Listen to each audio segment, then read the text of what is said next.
منظم الهلال الأحمر حفلة خيرية بمنزل بورقيبة، وذلك غدا يوم الجمعة 1 أبريل، وذلك بحضور ريد ميد سكوان يوجو ديدي بيسات بيساكو وديجي عاصفة الفاني، وذلك على الساعة الثانية.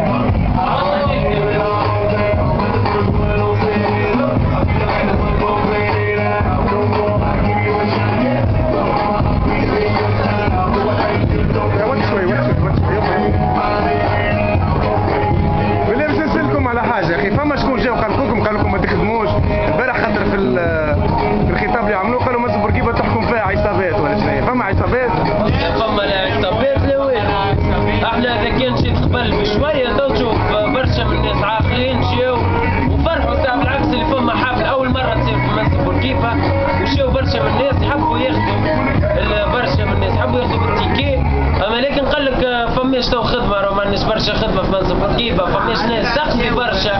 قال لك 7000 غاليه، طيحنا لهم 5000، جاو برشا من الناس اكثر من 50 واحد جاي ياخذ التذكره وتبارك الله. وفما جماعه قال غدوه صباح ان شاء الله ناخذوا، نجيو ناخذوا ان شاء الله غدوه مع ساعتين تتم الحفله. شنو هو الهدف نتاعها الجمعيه الحفله؟ سعاده الناس. بالنسبه للحفله هذه ينظمها الهلال